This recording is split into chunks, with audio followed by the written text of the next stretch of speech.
Always great to be with Sean Salisbury. Hope you had a great Thanksgiving, buddy, at the Salisbury Vista. I know you got everything ready. You had the outdoor kitchen. I see you got your smokes behind you, a little bit of bourbon. I mean, you had everyone. You had a great time, right? Yeah, from bourbon to beer to the double tap in the backyard with the outdoor kitchen, kids here, family cooking it up, and my son, who is a chef, and we had a spread, Grant, that was off the charts. But the stories, the laughs, and my middle boy bought me. I grew up, Grant. You remember those the hot? It's like the electric football set, but the hockey game with the 5 or 6 things you have when you lay them on the floor, and it was like NHL hockey, and you'd have the little black the little black puck. Well, I'm such a hockey fan. We've talked about them for years with my kids, and we used to get those like every Christmas with little white goal and stuff. Well, my son shipped something to my house. Said, "Dad, you can't look at it." And I said, okay. He said, but somebody's got to put it together, but you can't because we'll give it away. So I had a buddy of mine who did some stuff on my back outdoor kitchen. He came over in the garage and assembled this, and I didn't know. So they show up. So the night before Thanksgiving, they're here. He brings it in. We open it, and it's one of those, but with the dome over it, stand up. Oh, yeah. Classic hockey, and we got after it. I remain undefeated, by the way, but I love it. And so we had that. We get a little tournament going, my boys, and we're drinking and laughing and cigaring it up. And the neighbors, we put it outside on the back patio while we're watching 4 different games. I mean, we just had the memories.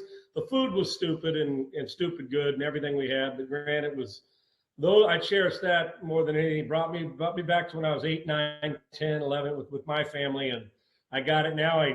I'm like a kid, but I play it too much, but I'm having a blast with it. So it was awesome. I hope you had a great time too, eating it all up and having a good time.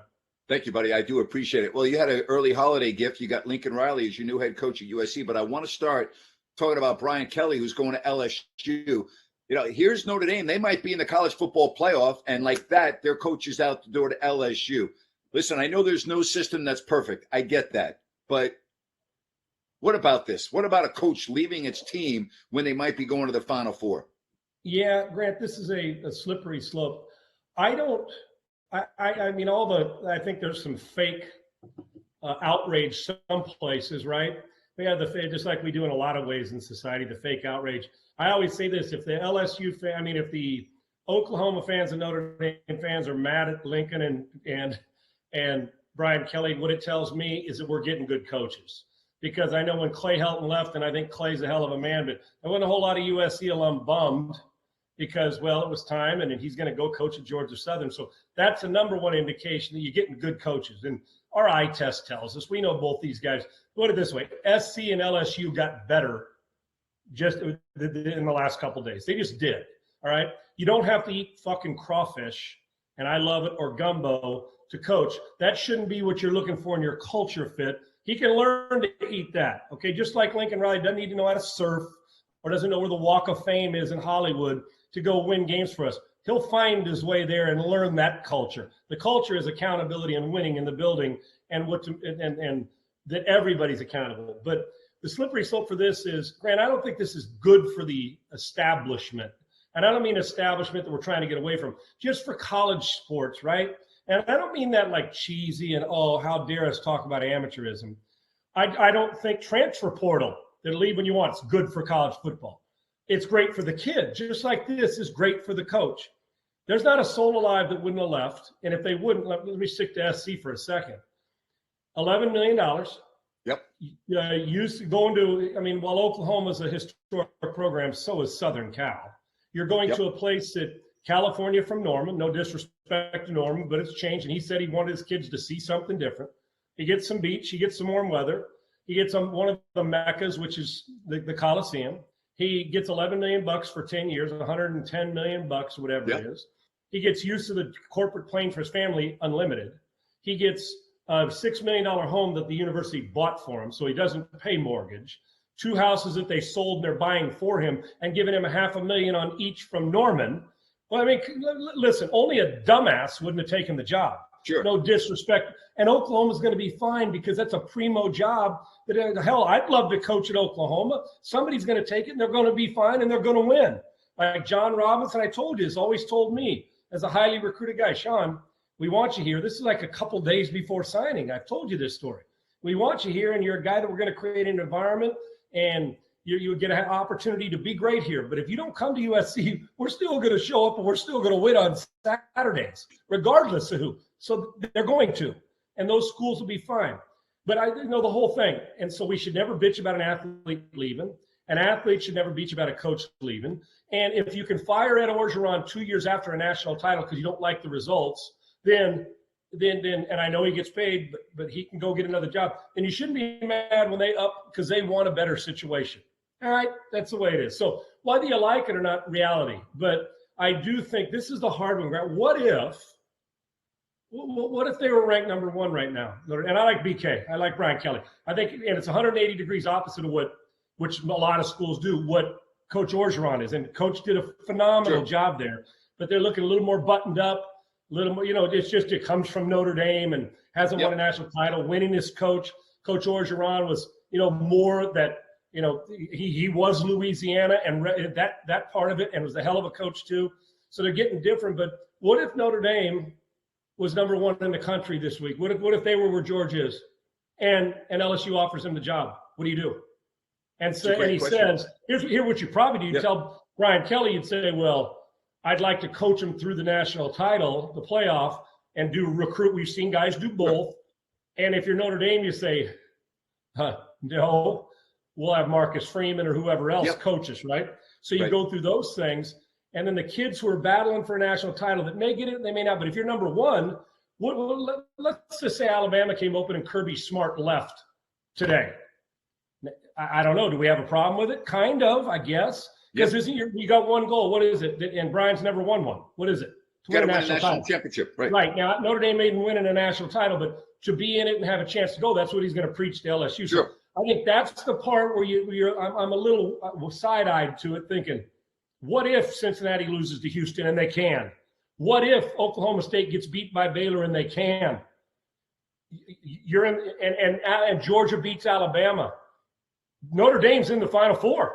Right. They just are. And now you've got a chance. Hell, you never know what happens when you got a chance. So that's what you play for. But I can't blame them. Listen, Notre Dame's tougher to get into. It's a tougher – it just is. Even though it's Notre Dame, it's the most historic college sports program. Forget just football. Sports program. That's not Kentucky basketball, not Carolina, not John Wood. It's Notre Dame. So in no time, I don't think, Grant, we've ever had a guy leave Notre Dame that wasn't fired or retired. They don't leave on their own. They don't say, I'm going to do a better job. You just don't, right? Right. And Brian Kelly did. So, but at LSU, the depth is going to be better. He gets a wider array of athletes. I'm not saying it's not a good program as far as academics, but it's like going from Arizona. You get to go to UCLA, great school, great academic school, and then Stanford doesn't quite get the guys because, well, it's just tougher, and they got it's tougher to get. A 3.5 may not get into Stanford. Right. It's certain, and the morals clause at a private school and at Notre Dame, the religious school. So all those things that come into play. But for me, I do have that's the hardest thing about both coaches is leaving a team. If he's the 21st ranked team in the country and they're playing in the Peach Bowl on December, whatever that is, I'd probably look at it and say, I get it. Players opt out of bowl games. You're going for it's for your family and you want this opportunity. I get it. It's Baton Rouge. I get it. Think what he gets, the cathedrals he gets to play in, Grant. Coach at Notre Dame in that place and gets to go coach in Baton Rouge at Death Valley. Are you kidding me? There ain't no better. Where do you go from here? Well, he better win big game. He better win big games at Baton Rouge, which he didn't do at Cincinnati. He didn't do at Notre Dame because that shit down at Baton Rouge. Let me tell you something. I mean, that doesn't fly down there. It's a whole different. Right.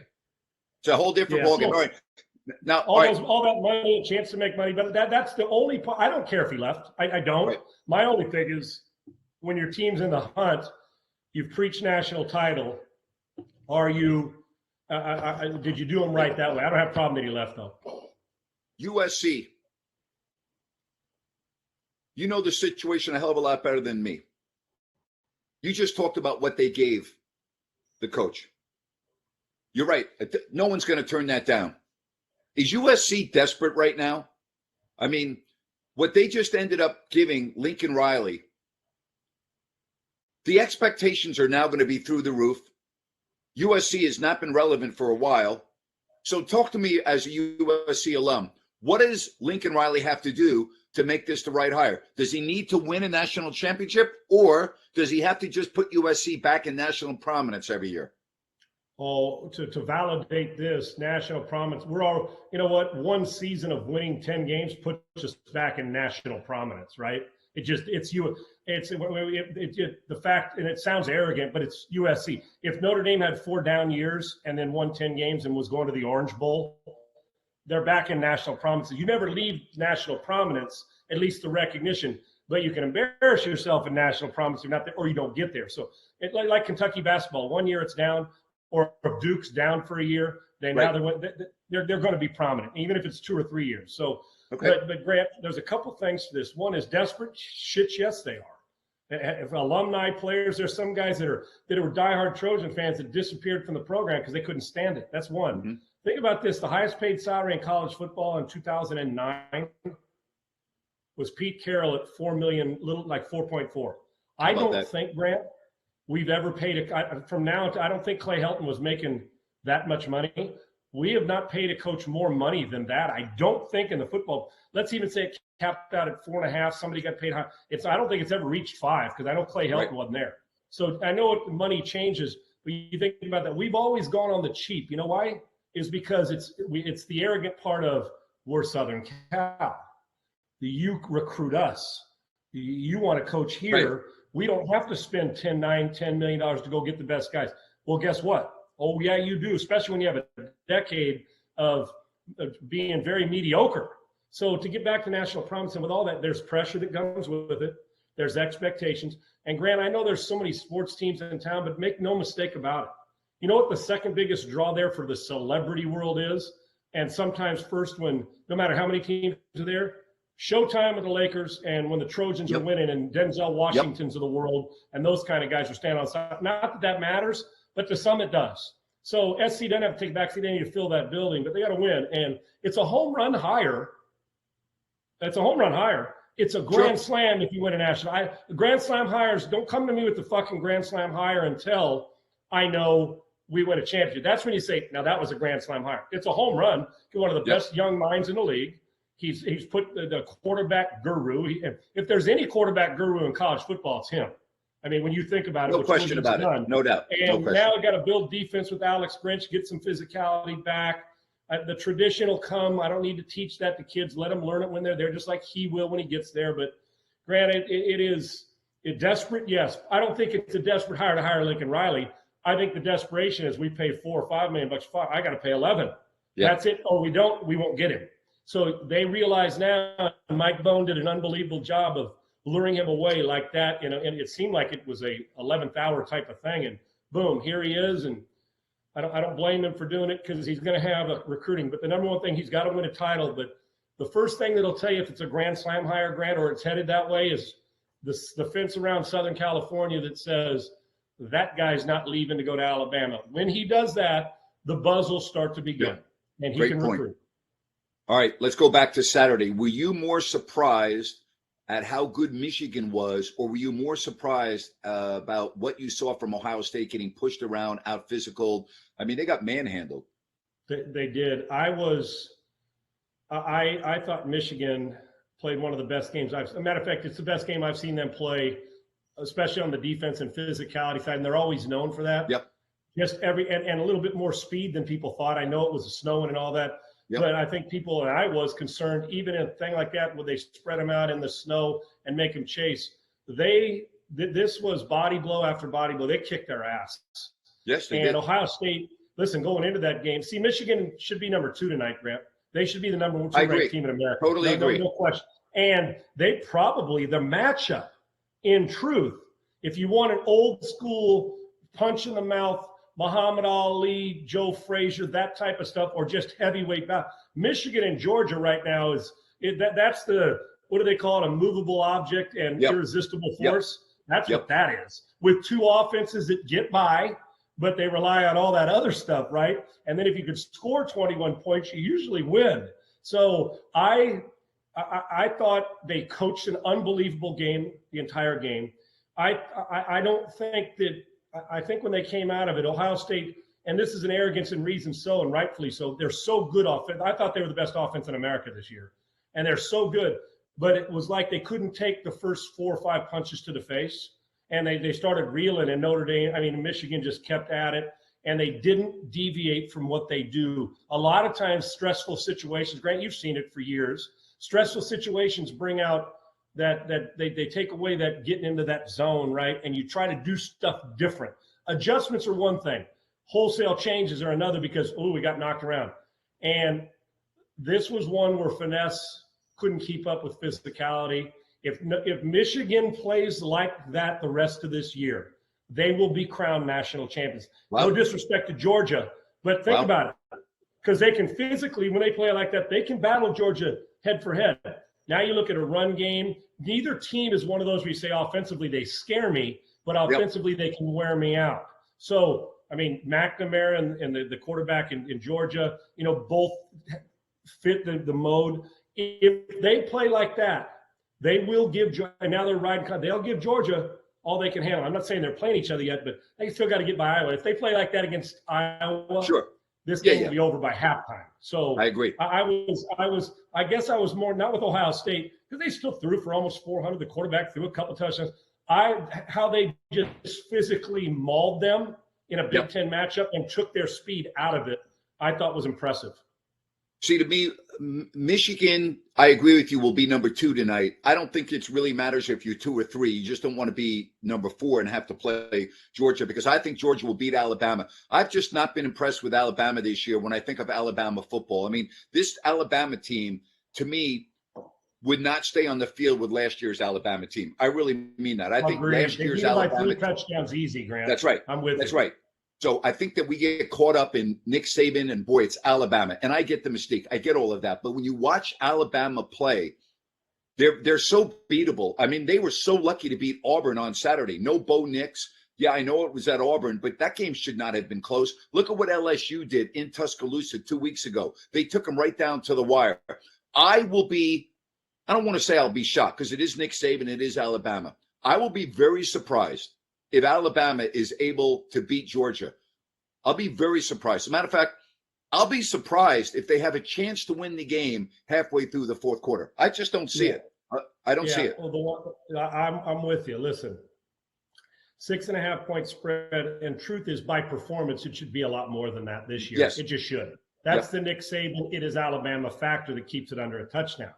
Number 2 is, I will give Alabama credit for this. Bryce Young showed some friggin' balls. Oh boy, what a drive! I'm telling you, they were done. It was dead. They were finished, dead to rights. And you want to talk about a set that was hanging down to his ankles, man. Oh boy, to go down. And I watch him, Grant. I don't even look like he's sweating. It's like, this is easy. This kid's a freshman. Yep. And it's like, what are you doing? So that Georgia's clearly the better team. Now I know people. Now listen, the true matchup, if you really wanted it in indoor environment when it's going in a game like that, Ohio State's offense versus Georgia's defense, when they're at their best, that's the best matchup. But when you got a quarterback like Bryce Young, who's got to be the Heisman front runner now, he's going to keep you in it. But I don't know if they can hold up front. And this is saying something when you're talking about Alabama, right? I know. But you know what? But we can't just – we got to be able to compartmentalize season to season. This isn't last year's team. It's just not. And as good as Bryce Young is, he's not Mac Jones when it comes to progressions yet. No. As good as their receiving core is, it's not Waddle. It's not the group of 3 that they had that are just off the charts, right? Smith. So, exactly. Devontae Smith. They're friggin' loaded. And it's not – they can run the ball, but still Najee Harris was at a different level too. Yes. Even though Brian Robinson, they got some runners. But for me, Grant, I'm with you. I don't think Alabama's the second best team in the country. Now, you always give teams credit for winning, but how many times this year have you said or heard Herb Street or these experts say it doesn't look like Alabama? They're just fine. The good thing about them is they find ways to win. The problem is you don't get to find ways to win against Georgia because they maul you. They take a team like Arkansas and dismantle them. Then they take Georgia Tech. It doesn't matter. 49-0, and they yawn their way to it. So I listen. I like Georgia. What happens if Kirby Smart loses this game to Georgia? Only one loss. They're still a Final Four team. They're still in the football playoff, right? There's no way, in my opinion. I don't care if Georgia loses by 30. They are still in the playoff. Okay. Alabama loses by 3, out. I agree. Alabama, if they lose, out. I agree. I totally agree. I think. Listen, I'm with you. I think Cincinnati is going to win. Okay, they're going to stay undefeated, even though I'm not crazy about them. Yeah, could I see Oklahoma State losing? But if Oklahoma State wins, Michigan beats Iowa. I mean, I'm with you. If Georgia loses this game, they're one of the 4 teams. If Alabama loses, there's no way you can have Alabama in there. There's just no way. Well, you can't, because look at Ohio State's 2 losses. Oregon, who was flirting with the Final Four, and Michigan, who's the second best team in America right now. So I think about this, and I know chaos, we always ask for, and it always ends up chalk a lot of times, but it's not going to be that way. Oklahoma's not going to be in it. Ohio State's not going to be in it. There's a chance Alabama, if Georgia just plays their best and does what they do. Matter of fact, they may not even have to play their best. 85 to 90%, they may still win. They're that good defensively. But Grant, think about what could happen. I'm going to tell you now, Dana Holgerson's got his team playing well. And in Cincinnati, about 3 or 4 weeks, it's not like they're burying people. I love Luke Fickell, and they're a good team, and Ritter's a really good player. But I'm just telling you now, I wouldn't sleep on this. Okay. They got like a 10.5-point spread. I'm telling you right now, to me, at this, maybe it's emotional because I'm here, but in Houston, but that seems like a lot of points with Houston. A 10-1 team giving away 10.5 points in an AAC championship game on a neutral site seems weird to me. But they can be beat because they've been flirting with it at times this year, Cincinnati. But Houston's going to have to play their best game of the year, no doubt. You're telling Baylor can beat Oklahoma State, yet Oklahoma State's defense has been so good this year too. They don't get enough credit. Oklahoma State's a damn good football team, and friggin' so is Baylor. But think about this, Grant. You know how we talk about chaos and we say, well, it's really unrealistic. The most unrealistic game of the group that can go is Michigan and Iowa. Now, listen, Iowa always does this, and we got to see Jim Harbaugh go back-to-back in huge games like this. How much emotion did they leave on the field? And that's a lot of it. And you don't want to get into a late start where Iowa's up 17-3, and they hand it off, and they shorten the game, and before you know it, you lose 17-16. What the did we just do? Right? So you've got to refocus, because you can't take a sigh of relief and say we beat Ohio State. Finally, there's more work to be, 3 more games to be done. And that's easy to do if your team's not mature. I think it is, but you can get lulled into a slow start, and you think, Iowa this year? And it could happen. They're not. Listen, if Iowa wins, they ain't going to the Final Four. They're just not. No way. No chance. Let's just for fun say Iowa pulls this shit out. Okay. All right. Which is a long shot. Yeah. Alabama's capable of beating Georgia. Let's just say Alabama. Let's say Alabama still loses to Georgia, though. Alabama gone. We already know Ohio State's gone. If Michigan lost, they're gone. Or are they? And then if Oklahoma State loses to Baylor, both of them with 2 losses, you'd assume they're gone. We already know the Pac-12's gone. Then what? You know who's in? And if Houston beats Cincinnati, which is, I know this sounds crazy. I know. No, I got you. If Houston beats Cincinnati, you can forget them. Right. Notre Dame's going to be in. They're out. Notre Dame's in. Right. Georgia's in. Right. Now you say, wait a second now. Now we go to who's next? Do we get down to the 7th or 8th ranked team right now? Who is it? Do we go back and say, well, do we put Oregon back in? But no, they got beat by Utah. No. And they got beat earlier this year by Stanford. I know. No. Then you say, well, wait a minute. Ohio State's 2 losses are pretty damn impressive. Then you say, well, wait a minute. Alabama just lost 17-14 to Georgia. Right. Or 20-14. Right. It's Nick Saban. Do we put them back in? So in that scenario, some 2-loss team has to go, don't they? Is it Michigan? Yet people look around and say, you lost to Iowa, dude. Sorry. Iowa and Wisconsin this year. I can't put your ass in, right? So you start to look around now. Is it realistic? No. But I'll tell you what's realistic is Georgia beating Alabama, Baylor beating Oklahoma State. Now, if Oklahoma State wins and Alabama loses. See, to me, Oklahoma State right now should be a top 4 team. I think Oklahoma State's going to come in at 5 tonight. I think it's going to go Georgia, Michigan, Alabama, Cincinnati, and then Oklahoma State, then Notre Dame. Who's Oklahoma State? Who do you put Oklahoma? You're taking Cincinnati out and putting Oklahoma State in your 4? Cincinnati's 4 right now. Cincinnati. I know. I'm asking you. You said you thought Oklahoma. I think Oklahoma State's a better football team. That's what I'm saying. Yes, but if there's ever a year to do it, I understand what I'm not taking away from Cincinnati. I just still think Oklahoma State doesn't get much love. I just don't. Even though I'm talking about nationally, it's oh yeah, Oklahoma State wins, and if Oklahoma State wins and Cincinnati wins, and it's an impressive win, and Alabama is out and Michigan wins and Georgia wins, they're going to have, then you know what it's going to be? Then it goes Georgia, Michigan, Oklahoma State, and Cincinnati are your 4. Ohio State's out. That's what it'll be. So we could see a couple teams you're like, man, I didn't expect that. But then people are going to say, well, you still putting Notre Dame out of this thing? So that's where that little wild card comes in. But chaos could ensue. And a couple of them, I don't think it's going to, but there are some capable teams that are at dogs this week. Baylor and Houston that gamblers are going to look at, but they do have a shot. And it is Alabama, so of course they got a shot because we're sitting here waiting, okay, when's Georgia going to have that game? When are they going to have one bad game? And you don't want to have it against Alabama. But to me, Michigan's the number 2 team, but chaos could ensue. But, man, they're going to have their work cut out for them if everybody takes care of their business. How can Oklahoma State be a conference champion and not get in with one loss? But it could happen. It could happen. Yep. All right, I want to talk NFL now. You know, we always hear that the NFL season really begins at Thanksgiving. So Thanksgiving is in our rearview mirror, and I talked about this on my podcast today. I'm looking at the teams that could end up playing in February, and I think that it's wide open this year. I mean, there's really no great team in the NFL. We see it week after week. We see teams losing. You're like, wait a minute. I was just going through a couple of names, okay? Here are the quarterbacks that we know, you know, they may not win, but they're not going to lose because of their performance, okay? Brady is one, Rodgers is one, Mahomes is another. These guys, they may not win a Super Bowl, but if they lose in the playoffs, in all likelihood, it's not going to be because of their performance, okay? Right. Then I talked about a team right now that would be the number 1 seed if the season ended in the AFC, and that's Baltimore. And as much as I love watching Lamar Jackson play, as much as I would buy a ticket to watch him play, if I'm a Ravens fan, there's just no way I can trust this guy in January. There's such an unknown. I mean, he was once again just so careless with the football Sunday night against Cleveland. And he has these games where he will just wow you, where you will just go, oh, my God, Lamar Jackson, well, we haven't seen a guy like this. I mean, he's just unbelievable. And then he has a game like Sunday, and you scratch your head and you go, wait a minute, was that really Lamar Jackson?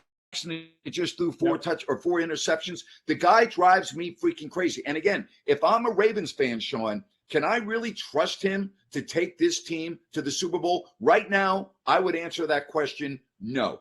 Well, you have evidence that says he's had January performances that have not been of that. Well, he hadn't got him to a Super Bowl yet, so there is some evidence with that. Listen, we know how spectacular he can be.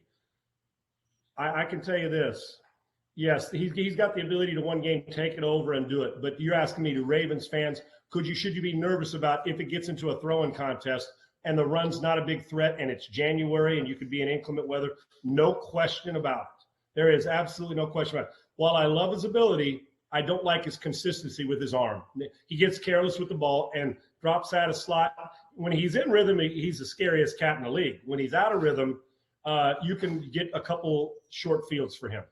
Grant, I'm going to tell you now, for my money, what I've seen with the naked eye. Now, Tampa ain't going away. They find ways to win. Right. The Colts gave Brady another chance, and when you do that, he's going to win. Did you see some of the throws? I know you did. Some of the throws Rodgers made and their defense. To me, right now, just now. Now I picked Buffalo and New England. And Tampa before the season started, and Tampa to repeat. Right now, Tampa's not the best team in the NFC. No, they're not. They may have the best array of personnel in a lot of situations. They're not the best, and you can move the ball on them through the air as long as you're protected. Green Bay. When that defense is right, Rodgers playing on 9 toes, Aaron 9 toes Rodgers, making throws, Grant, that most of us would have hesitated on those throws, and then it ends up being a pick. He's throwing them into windows like this size, Yep. right? Like a coffee can. The best team in the AFC. Now, don't look now, but Kansas City's defense has raised their game. They're scary, right? Yeah, they won 4 in a row, but New England. And they know how to win in January and after Thanksgiving. But if New England wins Sunday, if New England wins Monday at Buffalo, you're going to say they're the best team in the AFC. I think the New England Patriots, now they got Buffalo, I can't remember who, and then Buffalo again. And then Buffalo again in 2. Right. Yeah. Now, if they can split that, but if they go into today, since we don't have this game yet, and that's going to be a monster game, with my visual and my naked eye and my optics, the New England Patriots, not only they're the smartest team in the league, dude. They do not, if you beat them, you're going to have to beat them. They're the best team in the AFC right now. I'm just telling you they are. They're not the most explosive. They're not the sexiest. Mac Jones looks nothing like a rookie. Yep. Bill Belichick can coach without Brady. And they're now, they may go into Buffalo and get their ass waxed. But I'm just, from my optics right now, the best all-around team in this league right now in the AFC is the New England Patriots. And Grant, if I were to say, okay, it's AFC championship game. Yep. Kansas, Buffalo and New England, or Kansas City and New England. Do you think the stage is too big for Mac Jones? Not based on anything I've seen this year. I haven't seen any game where I've said to myself, there's not one time this year I've looked at Mac Jones and go, he looks like a rookie. No, I don't think so. He was, and listen, I know you can't compare college to the NFL. He was on a huge stage last year every week, and then last year every Saturday, and then the national championship game, and he was flawless in every game. So there's nothing that I've seen in him where I would say, no, I wouldn't say that about Mac Jones. And Cincinnati's become dangerous. Yes. And think about this, Grant, when we talk about reaching optimum levels of performance, right? Getting into that zone. Mac Jones made the national championship game look like shooting fish in a barrel, dude. Yes. I ain't never done it before, but it seems easy, right? It was just smack, boom, dealing the ball. And I know Alabama was good, but even those receivers are open, you still got to throw on time. Yes. Okay, and hit him accurately. And then, and his processing of information. And then I'm watching Joe Burrow. And you knew he had the balls of the daytime burglar when you watched him win his national championship and outduel Trevor Lawrence, and all season long. And then you watch him last week. He wants to fight you. He's competitive. Those are two cats that are young that you say, you're not going to overwhelm them with your stadium. You're just not. Now, whether Cincinnati can roll through this, if they got enough depth, or with him and Mixon and Chase and the way they're playing on the edge, and Mac Jones delivering the ball, and they've got great Super Bowl chops in New England. I'm just telling you, Buffalo better recognize that their ass is in a sling if they play average this week.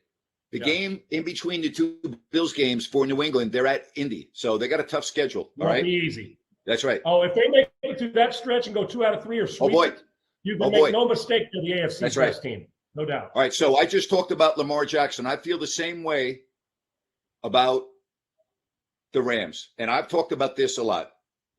And I look at the Rams right now, who all of a sudden they look like a completely different team. They've lost 3 in a row. They're home. They got beat up by Tennessee, right? They got beat up by Tennessee. They had a horrible loss at San Francisco on a Monday night where they were just flat out beat up on both sides of the ball. They got beat by a better team. And again, I go back to Stafford. If I'm a Rams fan, I'm sorry, I cannot trust Matthew Stafford in a big game. I know we talk all about his mechanics, his arm. I don't give a damn about that. I just do not see it in him where if I'm a Rams fan, I'm saying to myself, yeah, I feel really good. And we talk about the playoffs. The Rams have to make the playoffs. Now, they got a nice little schedule this week. They play Jacksonville. I mean, if you need to get out of your doldrums, I don't know if you could have a better team to go up against in Jacksonville. So if they should lose this week to Jacksonville, holy shit, then the Rams may not win a game the rest of the year. But I got to believe they're going to find a way to beat Jacksonville. But again, I go back to Stafford.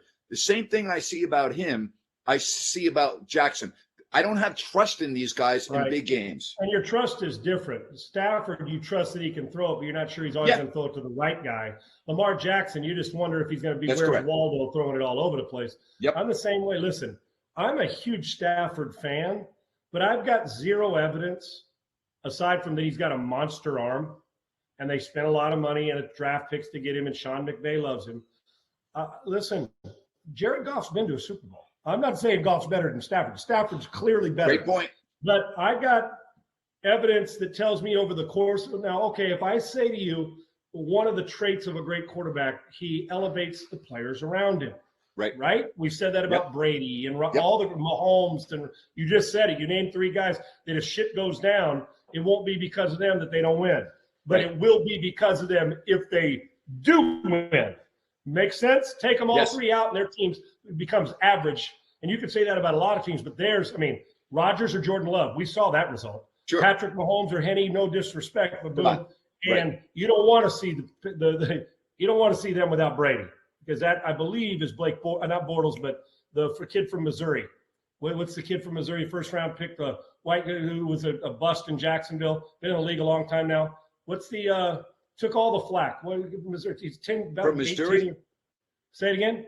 I'm sorry. Quarterback in Missouri. Played quarterback in Missouri. He was a first-round draft pick for Jacksonville. I keep wanting to say Bortles. It's not Bortles.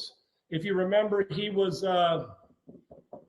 Google the damn thing. His backup quarterback, he played, what is the guy's name?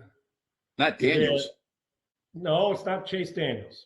And I'm pretty sure he was at Missouri. You said he was a first-round pick for Jacksonville?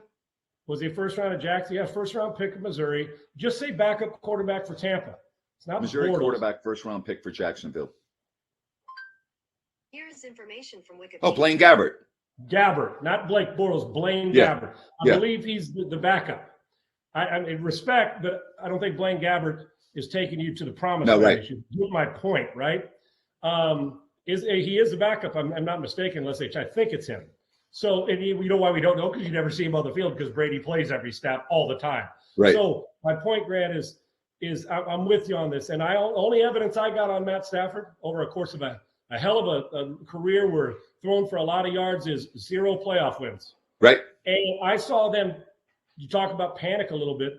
What the hell was Sean McVay, who I love, doing, backed up with Aaron Rodgers on the field, going for it on 4th down in your zone? Terrible.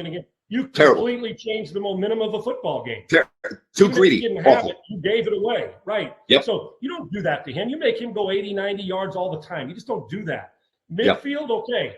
And at your 35, whatever it was. So there's this. I think you talk about desperation. You want to talk about desperation. 49ers are charging. Arizona's sitting there. And you know what else? You think Sean McVay, while he may not admit it, how much pressure does he feel? We went and got Von Miller. We got this team. We went and got Odell Beckham. We're paying. We're paying for a championship team, dude. Yep. Stafford was supposed to be the missing piece. Yep. And I'm not talking about 5 years from now. I'm talking about now. Now they didn't do this. They've given away every first. No, they're playing for this year. Yes. Right. One playoff win doesn't do shit for me. If it doesn't end up in February in Los Angeles in their own stadium, guess what? Yep. We're going to look at it as and so I love McVay and I'm a huge Stafford guy, but the reality of it is 3 weeks in a row throwing it to the team. Matt Stafford also, he trusts his arm too much and it gets his ass in trouble sometimes. The problem with the Rams, and I say problem, I mean, because you are what your record says you are, but their 3 losses were bad losses. You know that they got beat up by Tennessee without Henry. They were uncompetitive against a division rival in San Francisco on a big stage on Monday Night Football. You know, going into Lambeau and getting beat like that, I can live with that. But those first 2 games, it's the way they're losing right now. And here's the other issue about the way the Rams are losing. You know, we can talk all you want about their offense, but where's that vaunted defense? Where the hell's the defense at? Now, maybe the Packers game, you can't blame them. They gave the Packers a short field the whole game. So I can't really pick on the defense in that game. But their defense is supposed to be really their strength of the team with their personnel. Their defense is not able to stop teams, you know? And did you see how good Green Bay's defense has started to become, Grant? They've shifted to where it's not just Rodgers we're talking about. They're playing all the elements. They got Devontae Adams, and they're mixing the ball around. They're running it effectively with 2 cats. They're playing really good defense, forcing turnovers, and getting you the ball back. And Rodgers is throwing to windows that are just stupid. You just can't throw, as we talked about. And you look at the Rams also, it's not just the losses, the way they're losing and to who they're losing. Great point. You know what else, Grant, is when I think of the Rams offense, you know what doesn't come to mind? Physically wear you out. Mm-hmm. So if they're not hitting on every cylinder finesse-wise, they don't scare me running downhill on a continuous basis. Right. They just don't. So not that you have to run it, but I'll tell you right now, I'll take Jonathan Taylor running downhill in the Colts game against the Rams right now controlling the ball in January than I would a Rams team in the Great NFC. point. And so you go out and get a guy like this. If he's supposed to be the difference, you better pick your ass up, because they were an overwhelming favorite other than Tampa in the NFC to be in the Super Bowl this year. All right, I want to talk about the Cowboys. They've had a couple of bad losses. If you go back a couple of weeks ago to home at Denver, then they had another. They bounced back against Atlanta, and you saw what happened to the Cowboys. Again, no Cooper and no Lamb, so you can't ignore that. But you can't use injuries as excuses in the National Football League, because they all have them. What do you see differently with the Cowboys and the Raiders? Your team, they got up off the mat. They're now alive. They had a must-win, and they won. But if I'm looking at this from Dallas's perspective, I believe you and I, 2 weeks ago, you thought they were the best team in the NFC, or they were. Now all of a sudden, and before this little skid, yeah, no doubt, right? No question. Now, what do you see with this team? Look like the Dallas Cowboys we've seen in the past, right? Here's why I trust them. I'm a big Prescott guy, and I think you are too. Here's what when they get caught up in it, it's like they get caught up in the momentum of a game when they're at their best. And when you look at, I'm not a big stats guy. There's certain telling stats, but it's like they decide to let the running game just completely disappear, which takes physicality out of it. Now, Grant, they've got a bunch of the COVID guys in the now. I'm not a big excuse either, but how will they respond? We're going to find out what kind of balls they got, because you're losing all these guys, but the game's going to be played, guys. So you better take care. You don't get to say, yeah, but we had COVID. At the end of the season, there's no but we had COVID category for wins and losses. You don't get that. Yep. So I expect them to, because their defense had raised up, this year with Quinn. I expect them to play better. But it's all about not only the health, but when they are, and Prescott's capable of throwing for 400 every week. But when I like them at their best is when Kellen Moore's got multiple, and you got both Pollard, and they're running the ball and they're beating you down and they're throwing screens and they're getting going. They throw 4 times in a row, can hand it off, and they can beat you in a shootout. They can beat you in a low-scoring game. But they look like a team that's looking around trying to refine an identity that I saw the 49ers going through 4 weeks ago. So right now the Cowboys aren't the best. Now, fully go and ready to go, can they waltz in and beat anybody? Yes. But I need to see – this is starting to look like the Cowboys I'm used to seeing too often over the last couple decades. And I expect them to be better. There's way too much. You go ahead and make not you, but people make all the excuses they want. I don't want to hear about talent and the rest of it. That team's loaded. Sure. And so they're loaded. They got no excuses. And I don't think the Prescotts of the world will make them. They just got to play better. And the defense is going to have to continue, because you're going to face every fucking monster at quarterback when the January comes, the one you got and the rest of them. All right, another guy I need to talk to you about. I know you're on there every week over in Cleveland. So let me back up to a week ago Sunday. Baker Mayfield walks off the field without shaking anybody's hands, does not talk to the media, blows off the media, talks to the media the next day, talks about his frustration, and he felt it was better not to talk and, sleep on it, blah, blah, blah. Then he rips the fans of Cleveland, all right, makes a comment about the fans, that the same fans that were booing him are the same fans that make noise when they have the ball and they need him to be quiet. So we talk about leadership. We talk about maturity at the quarterback position. It's different than any other position on the football field. It just is. Okay, I'm not saying that your quarterbacks need to be robots, but there are certain characteristics you need in your quarterback on an NFL field. Does Baker Mayfield have those characteristics? I mean, when you look at him as you and I talked about this 2 weeks ago. Do you give him the money or do you not give him the money? What's your answer right now? Grant, and I've pounded the table for Baker Mayfield since I know you have. I have, and I also can admit at times when I'm wrong. I am concerned. I still like him. I don't think he's a bust, but I sometimes look at Baker Mayfield and I know he's got that walk-on mentality. You fight back with everything, right? Yes. But there's certain fights you just don't fight. Fight the fight on the field. You can't win with the fans. See, there's no in-between on Baker Mayfield for the fans. Trust me. They either they want him out, or he's their hero. There's no, and he needs to realize that playing this position, he hasn't quite cut. He needs to sit down with the Mannings or the Bradys of the world for about a weekend and say, "What did you do? I didn't do a motherfucking thing because I don't care." The best players in the world don't give two shits what the guy in the 8th row is saying. They want to win, but they don't. Guys like me, or like you hear them and the rest of it, you get rabbit-eared at times and it bothers you. Guys like those guys, no, I don't know what they said, nor do I give a shit, or they'd be down here playing my position. And he has to have that mentality. Now, here's Baker. Here's what I think. I think Baker Mayfield, and I'm still going to pull for him. I am concerned, and today, Grant, to answer your question, would I pay him $30+ million a year? Here's what you got to come up with. If you're not going to pay him, who are you going to pay? Who's going to play? And if you are going to pay him, is it worth it? And is he going to, if you're paying him $30 million, you're expecting him to be your quarterback for the next 6-7 years, right? And do it well.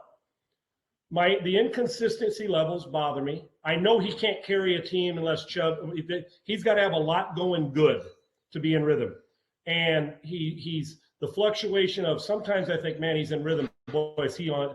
But when he's good, he's really good. When he's bad, he's really bad. I like the guy when he's bad can still bring it close together and find ways to win. When he's playing bad, he doesn't find a lot of ways to win. And I don't mean that disrespect, because I probably love him as much as any analyst in the country. I don't know, maybe because I just like his fire. But I also know I got to speak on performance. And for the first time in a handful, even when he had a second year where he struggled, I said, he'll come through this. That shit happens. But I don't like the rabbit-eared part of it. I don't like responding to everything. I don't like him talking about, this and that. And I know his teammates love him. But that's what you should be concerned about. Take care. Don't worry about what I'm saying or what you're saying or a fan saying. Because the best remedy for it, go win 3 in a row and you'll get paid. You'll get paid. I'm just telling you, Grant, I think those last 6-7 weeks of the season, if you're the Cleveland Browns front office and you're not questioning it, then you're not watching football. But if you're Kevin Stefanski and you see it in the front office, say, I've seen enough to tell me that if he validates what I think about him the next 7 weeks, then we'll pay him. But I don't think it's secured right now. But he can't approach it with that level of anxiety. He's just got to go cut it loose. What I think on the surface, Baker Mayfield's as confident as it gets.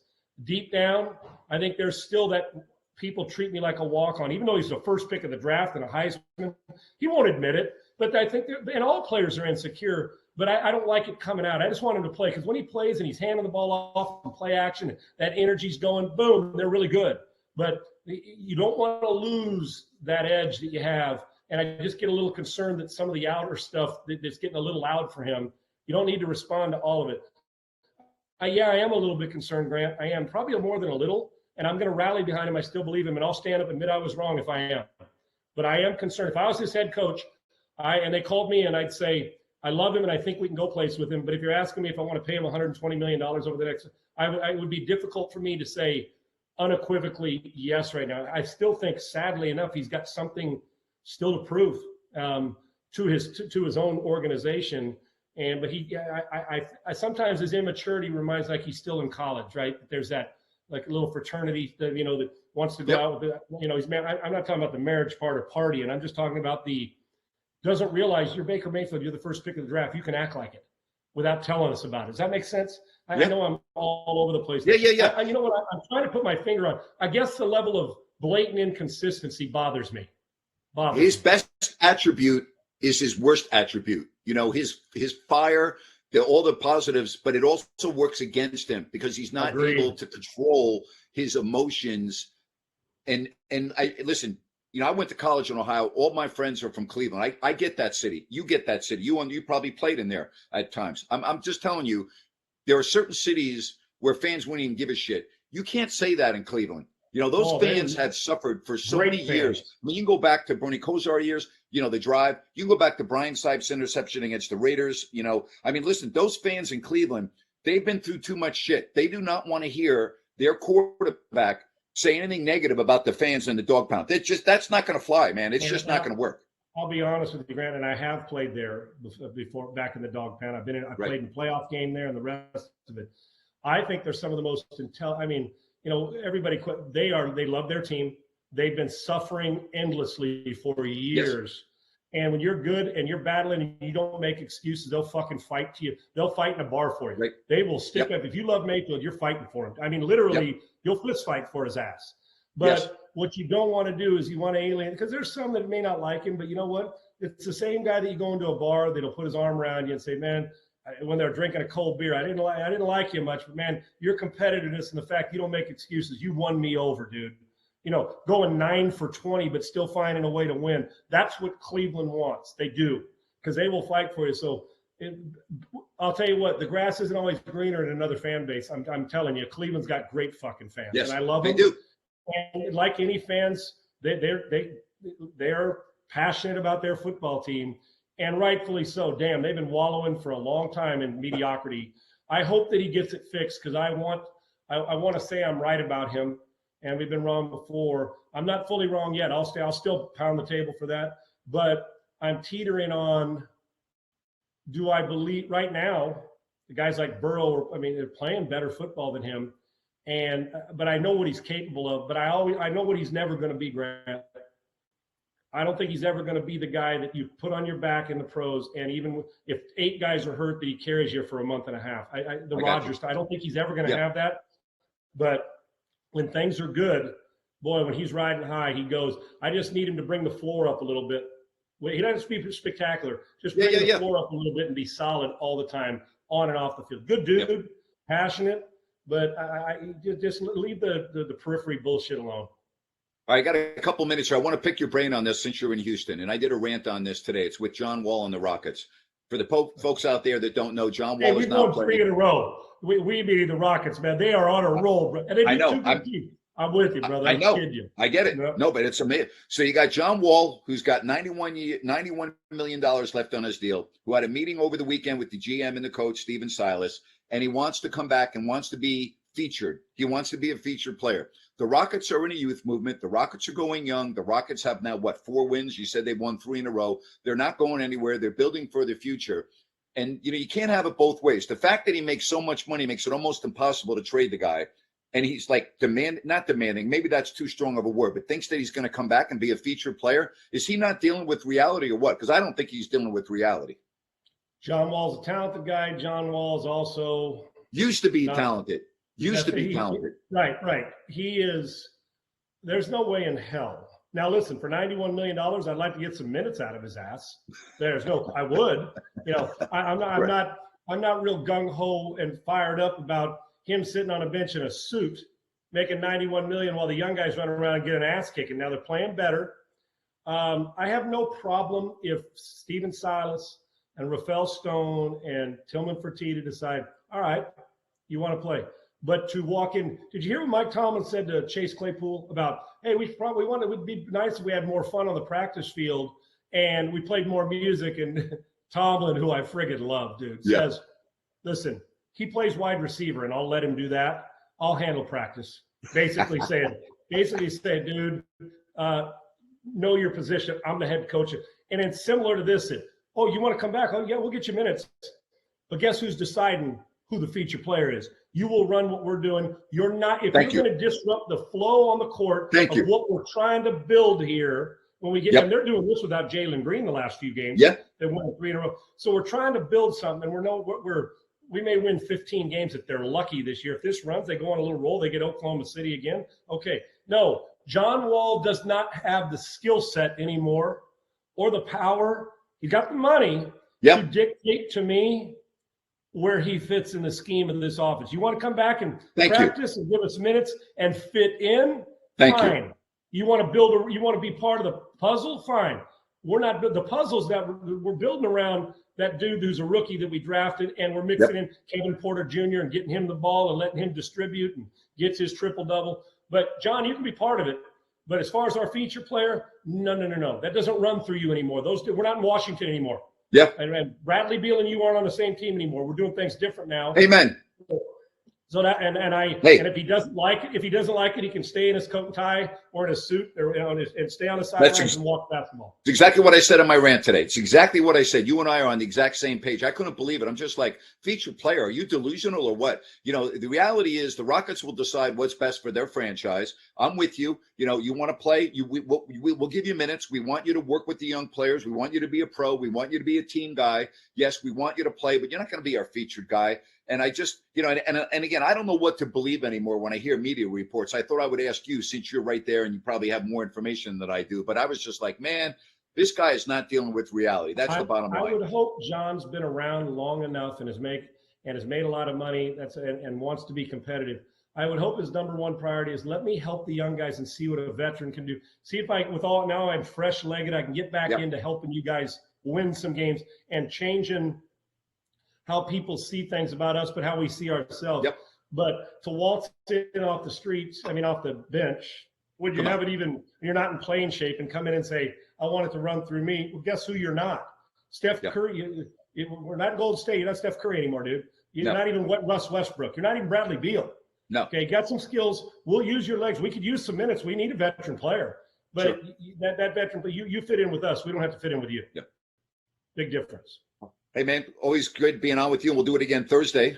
So Thursday we'll preview the Cowboys. Missed it. Huh? Yeah, what a great sports weekend. I missed it. I know. Fired up. How about the news about Tiger Woods knowing he's never going to play a full schedule again, but he's on comeback. His work is coming. What an amazing it's phenomenal that he can even take a club back or has his leg. It is unbelievable. Not to go off on a tangent here, and let's talk about more on this on Thursday. He also should never drive again.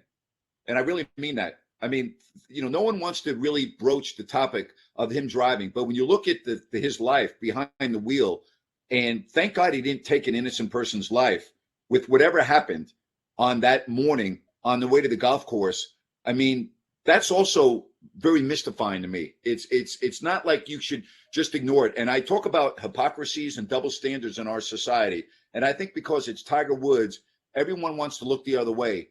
And I'm just like, would people have looked the other way if he had gone head first into another car coming up the road and taken an innocent life? And again, I know it didn't happen, and I don't wish Tiger harm. I'm a Tiger fan. I want him playing just as much as most people do.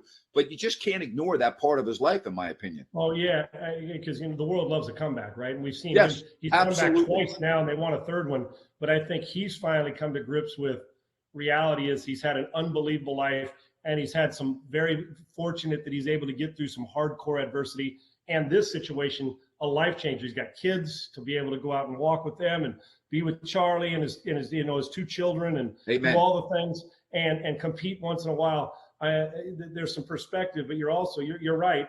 There's certainly, we have selective of how we go about. I root for his success, but I root for his safety and everybody else. And we've seen comebacks, but when he went into the hospital wondering if he was going to come out without a leg.